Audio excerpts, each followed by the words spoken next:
gentlemen, boys and girls, Buckeye fans of all ages, this is a special pre-recorded Buckeye Lounge. I'm your host, Star Shaun Schrock. With me, like always, is the Wolverine Slayer herself, TG. And today we have a living legend in the lounge, Mr. Cornelius Greene. Mr. Greene, how are you doing today? I'm doing fine, and what a privilege to be on your show. Oh, privilege is all ours. We'd like to hear about how did it start for you to become a Buckeye? Well, my junior year, most of the schools that were recruiting me was HBCU schools. Of course, Howard University was down the street from me, and my first scholarship offer was North Carolina Central, and they offered a bus trip for me to come down 11th grade year. And right as the season was starting, state came, and I had maybe about 10 scholarships. And Coach Rudy Hubbard, African American running back coach, the first African American coach hired by Woody Hayes, and first African American coach hired period by Ohio State, recruited me, and he recruited Archie P. Johnson and Brian Bassnagel, which is our Fab Four. Mm. Back, but back to how I was found. Rudy subscribed to the Washington Post. Of course, we didn't have all the cell phones and things like that back then. I think people still using Western Union to send messages. But I was very, very fortunate and got the scholarship offer from Ohio State. And then I uh, was very excited. But uh, it took quite a while for for me to get noticed. But Rudy Hubbard said once schools know that Ohio State wants me, then a lot of other schools would want me as well. And so after Ohio State came in, I ended up getting 60 other scholarships, schools all over the country. Now, were you a little worried because until you played it, there had been no black quarterbacks at Ohio State? Were you worried that they might try to make you switch positions coming up to Ohio State, or did they tell you, "Hey, we want you to be the first black No, that's a quarterback"? perfect question, Sean, because I was nervous because I was all American quarterback and I was all state safety. So, I played on both sides of the ball. And one of my concerns was I didn't want to play safety. I played safety because, I had to. But at Ohio State, I wanted to quarterback, and Rudy Hubbard assured me that I would have the opportunity to quarterback. I I tell you what, if there's any young kids watching right now, any young quarterbacks that's in an offense where you're running the option, you need to go look this man's film up because he was a magician with the ball. Watching you run that option with Pete and Archie was a thing of beauty. I mean, you faked out so many people.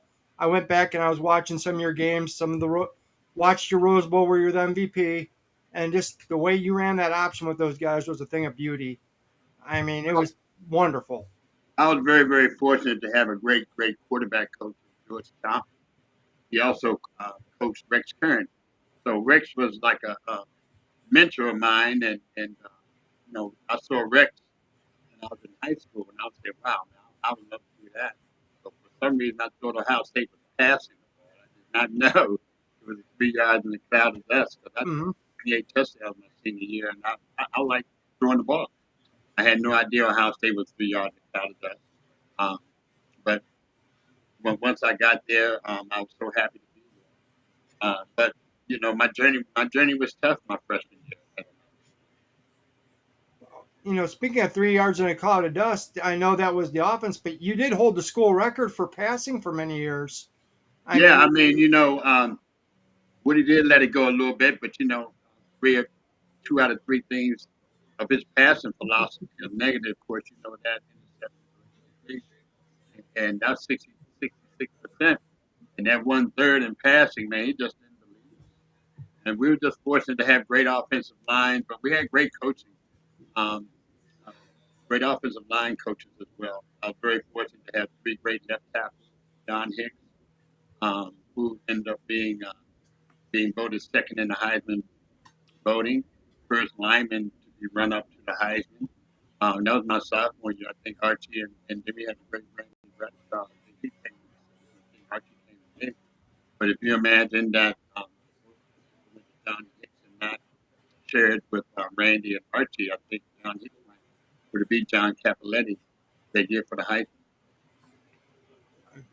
I mean, that's pretty crazy that you had so many people on one team get that many votes for the Heisman. I mean, Yeah. we And didn't. just on the two on the offensive side and one on the defensive side. And to go back to that '73 team, probably is one of the greatest teams Ohio State's ever had because our defense only gave up 45 points the whole season. Speaking of '73, that was such a great year. Except you guys didn't get the Natty because you tied Michigan. That Michigan game was so controversial because it was a 10-10 tie, and the athletic directors had to vote to see who they were going to take. And in that game, Dennis Franklin got hurt, so there was a lot of controversy that people didn't vote for Michigan because he was hurt. What do you remember about that and the wait that you guys had to wait for to see if you were going to go or not? Well, it was tough because the game before the Michigan game was the Iowa game, and I went to pitch uh, ball Archie, and the guy jammed my right thumb, and it didn't bother me at the time, but Monday my thumb had swelled up, and by Thursday I could pass a little bit, but Woody had no confidence in my passing, even though I was out there. And during that game, we only attempted one pass all the way to the mid fourth quarter. We only attempted one pass. We was up 10-0. And then, the second half, both put like 10 guys up on the line of scrimmage and Woody still was having to play action pass. I always kind of felt real bad personally because I think if my thumb wasn't hurt, I think we'd have had more passing opportunities. But a lot of my teammates said, don't worry about that. Woody wasn't going to pass anyway. So it was just one of those things. Never had a tie before. I didn't really know how to feel after that tie. We was up in Michigan, and then the controversy was who's going to go to the Rose Bowl. You know, the year before we had went to the Rose Bowl and played again against USC. They had Sam Cunningham. He had a field day against us. So really, I don't think people wanted Ohio State to kind of come back again to play USC because we didn't do so well the first time. And from my understanding, with the Big Ten commissioners, we had 10 Big Ten commissioners, and six of those Big Ten commissioners were former Michigan alumni. Yeah. There was no way we was going to win this vote because if all six votes alumni, I mean, then Michigan goes, School of North goes. So what had happened was, what I understand, it was a 4-4-1. Somebody said they want to vote, and Michigan State was the last vote. So back in the day when the Big Ten was being formed, they had 9 teams, and the 10th team that the other 9 Big Ten teams had a vote for was either Michigan State or Pittsburgh. And Michigan voted for Pittsburgh. They didn't want Michigan State. So Mm. Michigan State voted for Ohio State to go to the Rose Bowl. Can you believe that? And That's so, what you get. which is really crazy that Michigan State held a grudge for, I don't know, 80 years, 90 years, or whatever, without Hmm. ever told the Big Ten conference was being formed. And thank goodness that they voted for the right team because we went out there and took care of business, beat USC. I was a MVP in the game, 19 years old. Uh, couldn't believe I had to grow up real quick, because I'm playing against men, 21, 22 years old, and I'm just fresh out of high school, playing on national TV. Couldn't believe all my parents and all my family and friends back in Washington D.C. area got to see me play. And I was stunned at the end of the game. Woody gave the game ball to Archie Griffin, and then the Rose Bowl folk came in and awarded me the game ball as being the Rose Bowl MVP. And so, man, still one of my huge honors. And talking about the Rose Bowl, I was very fortunate to play in 4 Rose Bowls.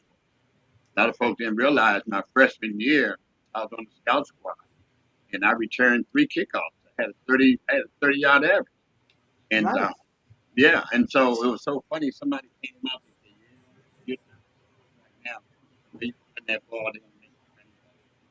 And it didn't take me but a half a second to say, "Hey, I'm gonna be here next year." and I'm a quarterback. And I was there the next year in quarterback, and I started three straight Rose Bowl. First quarterback in Rose Bowl history to start three straight Rose Bowl. And by the way, your record against that team up north was 3-0-1. Yes, Hmm. how cool is that? You know, you got Michigan's greatest coach, Coach Simmons, which I love. Got to meet Bo quite a few years after I played. What a great man. Never thought he was that nice and that great. You know, what he made him up to be a monster kind of guy. He made him to be a monster, so I didn't want to touch nobody from Michigan. I ain't take nobody's hand.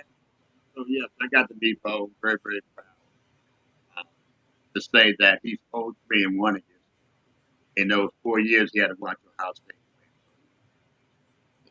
What are your favorite memories of the game? The Rose Bowl or the Michigan game? The Michigan game, the game. Oh, wow. Yes. Yeah, I guess you're right about that game. Um, 364 days, you got to worry about Michigan. There's not a day you don't wake up out of those 364 that Michigan doesn't come across the brain. Because you have to understand it's not like it is now. Ohio State football team right now haven't won the Big Ten championship in 4 years, but they're national champions. But you know, when we played, you won the Big Ten champs, you didn't go anywhere. Mm-hmm. You went home. And so I'm proud to say I got four Big Ten champions. And so it was everything. I mean, it was life on the line. I mean,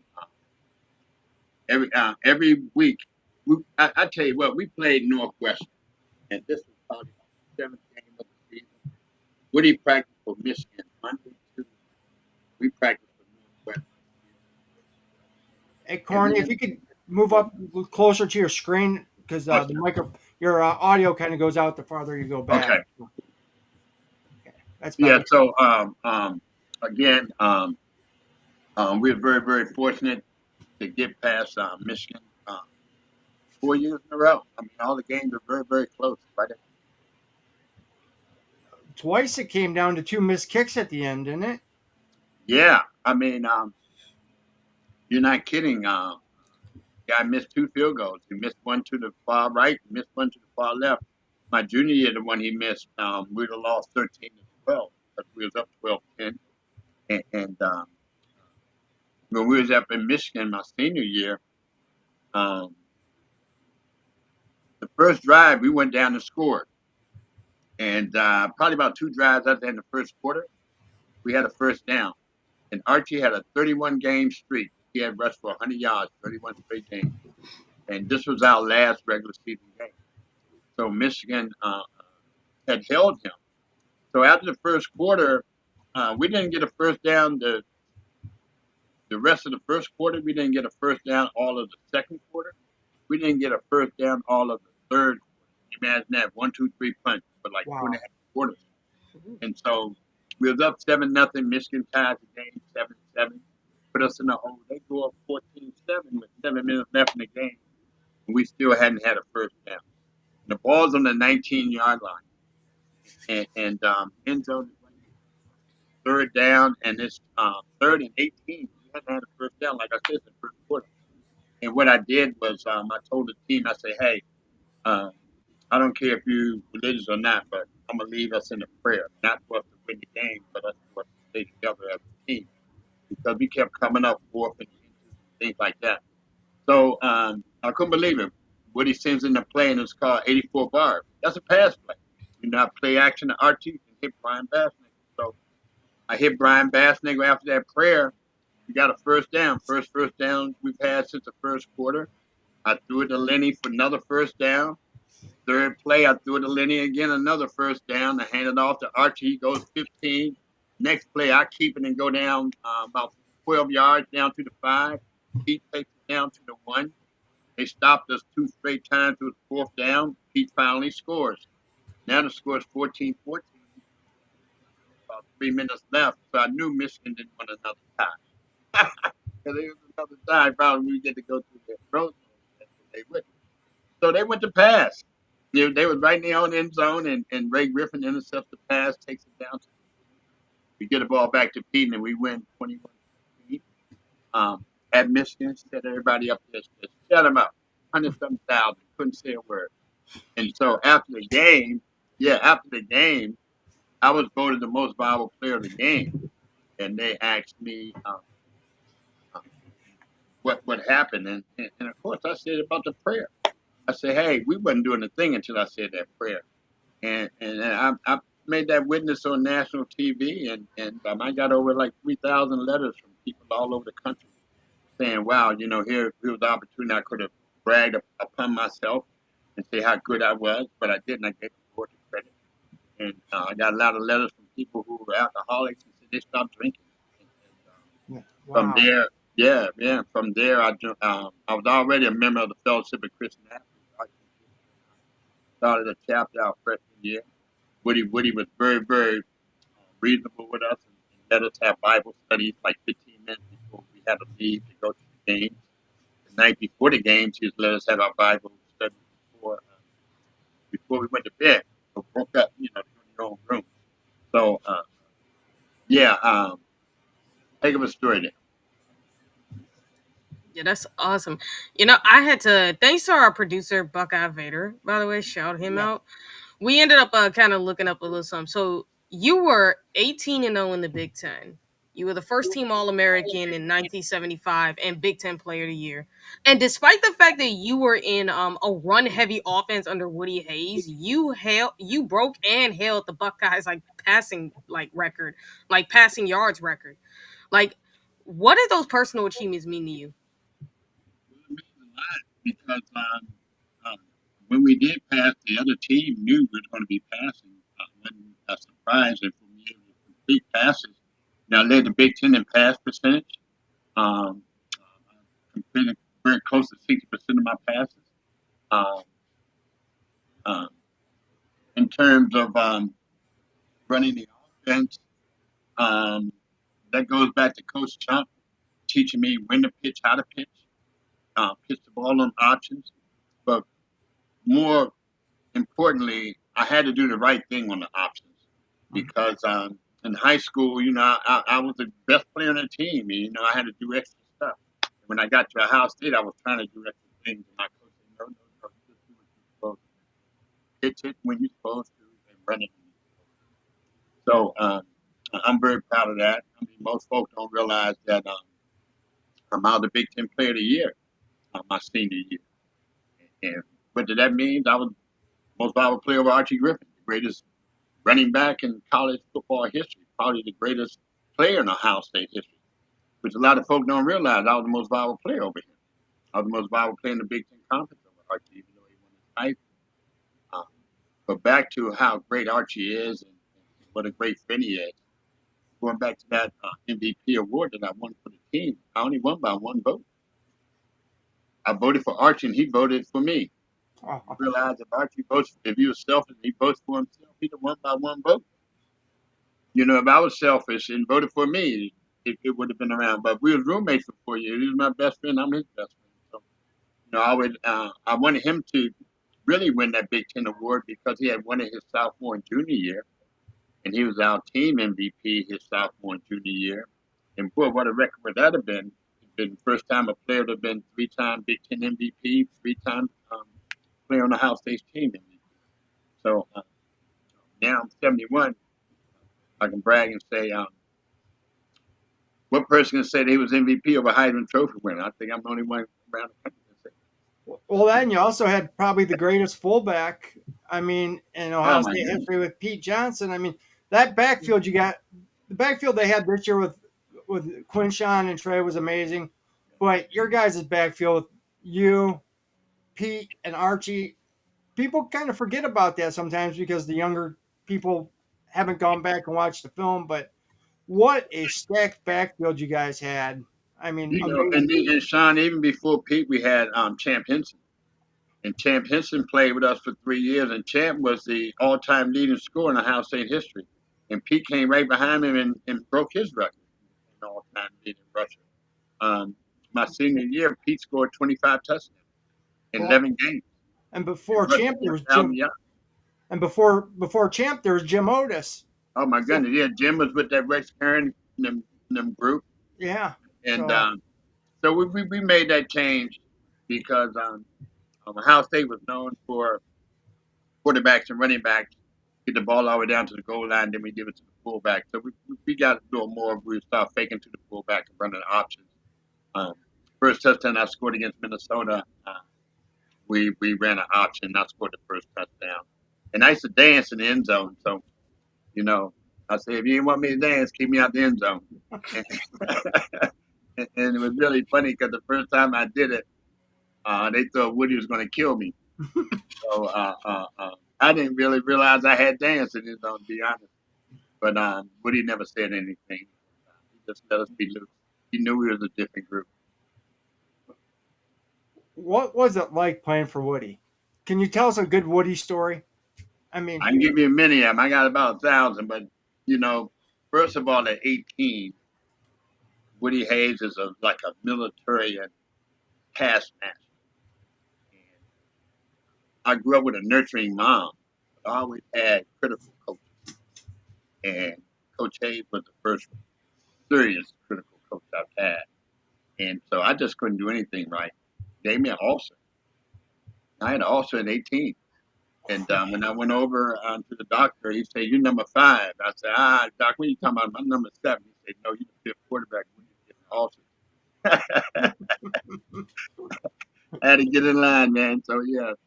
So, that's another thing. Every morning I wake up, I still have acid reflex. So Woody still lives within me. ooh. I also want to know um, our producer Von Kopstick is nicknamed Buck Vader. He's the one who set this interview up, and he reached out to you. So we want to thank Vaughn. Vaun Oh, brought it that's to our nice. Thank you, attention too. that you were from the Washington D.C. area, and that you were actually present at the Martin Luther King "I Have a Dream" speech. Yes.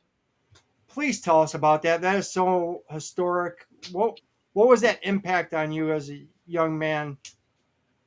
Well, it still lives within me. I go back August 28th, 1963. I was 9 years old. I thought I was 10. I was 9 years old. And so I lived like 3 blocks from Union Station, the train station, and I lived about 8 blocks from the U.S. Capitol building, my neighborhood now called Capitol Hill, my old neighborhood. And so that day, hundreds and hundreds of people had descended on Washington, D.C. I mean, they were protesting, they had signs. I mean, the bus stations where people were getting off the bus. And so I said, what's going on? So I followed them. So the crowd started going towards the Capitol, then past the Capitol, then we got up to the Washington Monument, we went past the Monument, and everybody had descended on the Lincoln Memorial. And so I was out in that crowd when Martin Luther King Day was I had a dream. Of course, the vocals were real bad and really couldn't hear everything. But the next week, and so when his actual speech was produced and everybody could actually hear what he was saying, um, yeah, I mean, nonviolence was the thing, the way to go. I grew up here in D.C. I saw Martin Luther King get shot. I saw how this town tore down with the riots and everything. And so, going to Ohio State at 18, I was the first black quarterback, and within weeks, I started getting letters from the Klan. Um, Within weeks, once school started, the phone started ringing. I was getting death threats. So, at 18, it was tough, man. I mean, guys, to relive that and go through it at 18 years old, and you just want to go to college and have fun and see what the college experience is about. And so, yes, that was part of my college experience. Uh, I didn't share what I was going through with the teammates. I told Coach Hayes about it, but I really didn't want the world to know because I thought it would get worse. If I put it out there, I just thought it would get 10 times worse. But it's just amazing how the Lord works. It's amazing how winning works because when I started the first game against Minnesota, my sophomore year, 1973, and I did real well. We beat Minnesota 56-7. Never got another letter, never called it after Mm. And you know what? Cardell Jones, Troy Smith, Dwayne Haskins, C.J. Stroud, they all you paved the way for them. You Mhm. broke down the door, and you know what? Usually the first person that does that, it usually isn't a pleasant experience for them, and you got to be a brave person to do it. You are by far a hero and a brave man, sir, and it's an honor to have you on Yeah. here. Thank Thank you. you. Yeah, it's tough sharing that story, but I mean, life is life. I was very fortunate to have Archie uh, as my roommate. My dad was alcoholic and never came to a game and see me play. Archie's dad knew that. Uh, my dad had passed by the time in college, but Archie's father, he had seven brothers, and so Archie's father, after every game, said, "Hey man, don't you worry about anything. I'm here for you." And that was great to have Mr. Griffin in my corner as a dad. And of course, every Sunday I just go to Archie's house, and his mom used to have a big meal. And I remember hiding my dirty clothes into his because he used to always take his clothes home. And so his mom said, "Cornelius, you don't have to hide your clothes in here at Archie's. I've already talked to your excuse me, I've already talked to your mom." And she said it was good for me to be your mom as well. Away That's awesome. Yeah, that's What? cool. Go ahead, Um, TJ. oh, I said that was cool, but I was about to say, what advice would you give to today's players? Well, today's youth are so on guard, because you got your cell phones. I mean, you got all this information going on between one another. Everybody knows who you are. Everybody can see you. So I wish we'd have had this type of technology when I played, but obviously we didn't. But it's real tough when these kids now because somebody across the world can make a statement about you just seeing you how you react. And so you're on camera now. So one mistake can cost you your life or cost you your career. Back when you played, the Big Ten was considered the Big Two and the Little Eight, and it's kind of historic looking back now. But the Big Two both had starting black quarterbacks, while the Little Eight, you guys were the only two that had starting black quarterbacks, and the two best teams. Do you think that kind of showed everybody, hey, everybody says, hey, if Ohio State's going to do it, we better do it. Yeah, I mean, it was slowly changing because Michigan State had Charlie Baggett.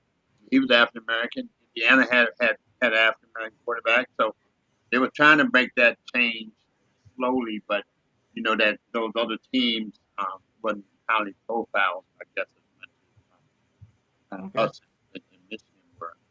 Uh, and so we recruited Rod Gerald my junior year, and so my senior year, Rod Gerald came from Texas. So he's the African American quarterback. So he kind of followed me after I left Ohio State. We had Rod Gerald, but times were changing, and you had affirmative actions.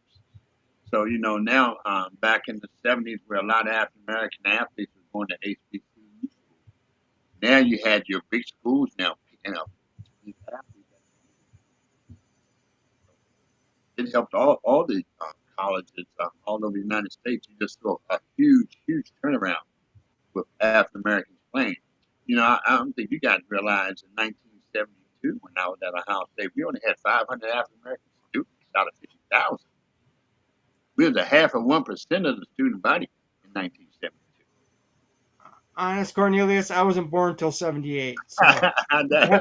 I wasn't born till like 2002, so I would never really live through. but Yeah, and so not to I make you mean, feel old. Columbus was totally different back then. Totally different. Uh, Great town, uh, great people, uh, and of course, I lived in Columbus for quite a few years after my football days. Now, I got a question to ask you. I was watching a show today. It was a Buckeye Classic show, and one of the media members were talking. Did you used to have a Lincoln Continental instead of Continental? It said Cornelius on the wheel. Yeah, look, it wasn't a Continental, but it was a Grand Prix. Oh, okay. And so I don't know if you remember the old Lincolns used to have a little tire looking thing in the back, and Uh then it huh. had Continental written on it. Well, the guy put a Grand Prix kit with the little tire looking thing like the Lincolns had, but instead of put in Continental, he put Cornelius on it. And so I mean, I was a little more brash back then. My nickname was Flamboyant. So I used to have tassels on my pants when I played in high school. So I had wore white shoes and I had flamboyant on the front of my helmet so the defense could see it. So I mean, yeah, I put it right in your face. Couldn't handle it. It is what it was. So yeah, I did all those kind of things back then.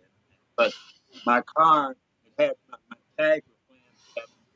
So the rumor got out that I was the only one in Ohio had that could put the name on your license plate, but I actually had DC license plate. So, but it wasn't a Continental. And then the rumor gets out that somebody paid for my car. uh, Uh, Mm. my car note was only $109 a month.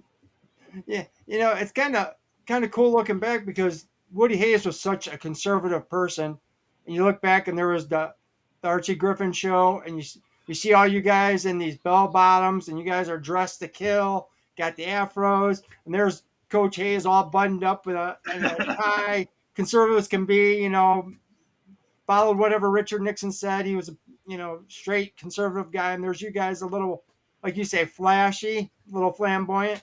How was Coach Hayes all right with you guys? Did he Well, respect you Coach guys? had to change. Coach had to change. Times were changing. The '70s, man, was very explosive. Um, Even the way we dressed back then. I didn't attract the corporate folk. I wish I'd have been a little more conservative when I was 18, 19, 20. Maybe one of the big Fortune 500 companies would have shot after me. Archie was very, very conservative. Always have been conservative. Probably why they chose me to get into the athletic department. I was never welcome in that regard like he was. But I think they picked a great, great person, Archie, to be the face of the school. Uh, uh, Archie, my freshman year, I just never forget it. I owe him so much. Um, we had two a day practices, Monday through Saturday, and Sunday was our only off day. And hell, I was going to sleep, and I did. And Archie was my roommate, and at 6:30 in the morning, the cat's getting up, taking his shower, man, putting on the suit, going to church. And so I just let him walk right out that door and let him go on and get his church in, and I got my sleep in. And then after a few weeks, I said, man, let me get up. I started getting up, going to church with Archie, and man, my life just started changing. I always had been spiritual. I just never really practiced as much as I started the day out with Archie. And never forget it. We had a knock on our door. And we were freshmen, and I think we had about 20 minutes before we had to go to practice. So I was asleep, and Archie was asleep, and whoever was knocking on the door would not stop knocking on that door. And I finally got up, yanked the door open. This white guy, thick old glasses, he had a Bible, saying, Cornelius, we share a Bible with you, and I just live it pretty much. And instead of throwing him out or welcoming him in, I said, yeah, come on in, because I did as a joke, because Archie was over asleep. So now Archie had to get up. And so the guy named was Doug McDonald, never forget it. And she ended up sharing a Bible with us, and Archie and I joined the Fellowship of Christian Athletes that day. And then we started out chapter with our team. It started with pre-game Bible studies and pre. We just started asking the rest of the teammates would they like to join, and they did. So I'm very proud to start that fellowship of Christian athletes, me and Archie and I, at Ohio State, and I think that's what really helped us throughout 4 years. I mean, we never missed a game. I had 35 straight starts. 18-0 at home. Never lost a home game. 18-0. My Wow. Big Ten record is 22 wins, one loss, and one tie. Only lost one Big Ten game in 3 years. So my regular season record is 30 wins, one loss, and one tie. But if you count the three Rose Bowls that I started with, 1 and 2, so my overall record is 31 wins, three losses, and one tie. Wow.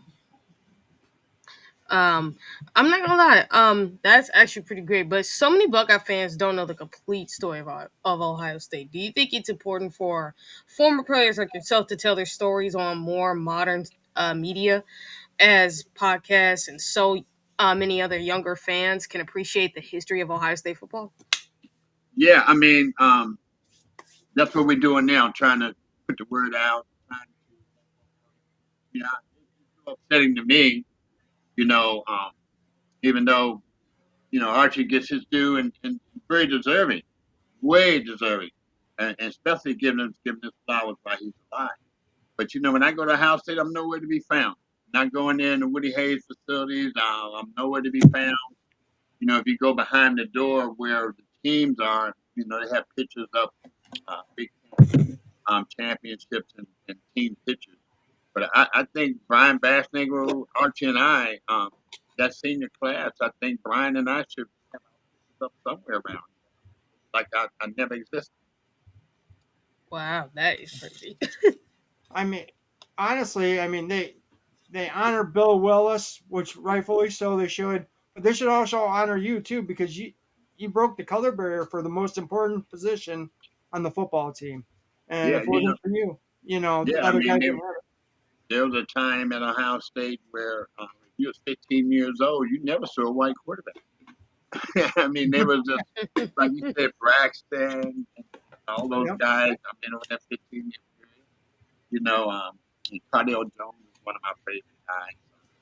I love Cardell. I reached out to him when he was a freshman, and so when I did, he hit me back and said, "I don't know you," and I said, "Hey, when you get a minute, walk down there where all the Big Ten Players of the Year awards, and look and see if my name matches any of those names on the wall." he, he got back to me, I and bet. now we best friends. So he honors it because someone of my stature reached out to say, "Welcome to Ohio State," right before he entered. Well, that's so awesome for you to do that, and that's one thing me and TG really want to do on this platform is to give guys like yourself and any other past players come on here and tell your story, let people know what you've done because you guys deserve the credit that for making this the best university, the best football program in the nation. I mean, you guys Yeah. helped build it. I think what Archie and I did more than anything was we changed the color because when in '73 when they looked at the Rose Bowl, so all black backfield. So me, Pete, Archie, yeah, the attendance rating just shot up. So I'm very proud of that. I mean, we changed the look of Ohio State. So, That's so awesome. Yep, that essay is real great, and I'm not gonna lie, it's kind of why I enjoy doing podcasts like this and talking to the older guys because I actually learned some stuff that I didn't even know.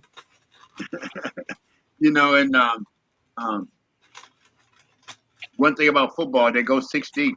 Even back in our day, we had six quarterbacks, and so the tough part is managing um, teammates because all six quarterbacks came there thinking that they were going to start, thinking they were Hmm. going to be a star, thinking they were going to play pro ball. And it's my sophomore year, I beat out Greg here. Greg was our team captain going into his third year starting. Can you imagine how he felt? He wanted to go to play pro ball. His senior year had finally got here, and he had taken us to a Big Ten championship. He had beaten Michigan the year before, and Woody set him down and played me over him. So when that happened, I never took my position for granted. I just always worked hard, wanted to be my best quarterback. So I wouldn't be on that bench. Well, No, you got to give Woody credit. He could have stuck with him and just been like, nope, he's my quarterback. But he saw, hey, this guy's better than he is. I don't care if he's a starter. This guy's better. He gives us a better chance to win. I don't care if he is ahead of him, class wise or seniority wise, or it, even I skin think color. it was a lot too with my personality kind of deal that kind of helped because it could have split the team up. Hmm. Because we didn't have but probably about 30% African Americans on the team. And Greg was white, and I voted for him to be the captain of the team myself. He was a mentor to Mm. me, and that told me a lot about being a great teammate. That guy was a great teammate to me, where he really could have kind of pushed back a little bit and didn't want to help me because he wasn't playing. But yeah, I owe a lot to Greg here, our captain. So I I mean, mean, he'll go down captaining one of the greatest teams of all time, 1973. Even though he didn't start. honestly, you're right. He could have caused a bunch of problems, caused a bunch of friction through a fit, and it could tore your team apart. Instead, he was, like you said, a great teammate. He actually showed what a captain really was, and he rallied behind you and helped you Yeah, instead of crying and whining. So, yeah. I mean, it was amazing to have that kind of love. You know what mhm. I'm saying? I never experienced that kind of love. Um, I've always when I played, I was really selfish, I guess, because I didn't teach the guy that was playing my position everything I knew because I didn't want. I thought if I taught him everything I knew, then he would be playing in front of me, and that's not so. I learned at Ohio State. If you share what you have and you believe within yourself, and you believe within your talent, anything can happen. That's great, Shaun. You got anything else? Because I don't got nothing. Honestly, Cornelius, I just want to say thank you. It's been a total honor Oh, and a privilege to have you on here. And you have an open invitation.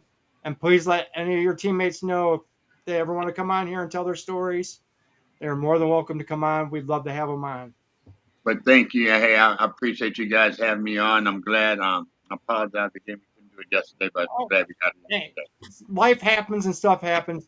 We totally understand. We're just happy that you're okay and nobody got hurt and everything's good. Yeah. So Yeah, that's I the best appreciate thing. you guys too. Oh, thank you so much, Cornelius. Hey, good. Let everybody know where you're coaching at. Well, I'm at St. Albans School. I've been over there for 16 years. I've officially retired from work duties, but I looked around and said, man, I still got a lot to give. I still share a lot with the young kids. My kids are at St. Albans right now. They're flabbergasted. I'm coming back, so they get to see me this coming Monday. Awesome. Hey, that's Awesome. awesome. Good luck to you guys. I hope you guys do awesome. I hope you guys win a lot of ball games and have a healthy year, and you guys get a chance to go to the playoffs. That would be great. There you go. All right, I appreciate you guys. And before you leave, we Yeah, usually end the show this way. sure. OH. Ayo. Yo, All right, Skunks go thanks. Bucks and Go Go Bucks. Bucks. Skunks sucks. Let's get in talks. Peace out, guys. Thank Peace you. Bye, out. guys. Love you guys. Love you guys.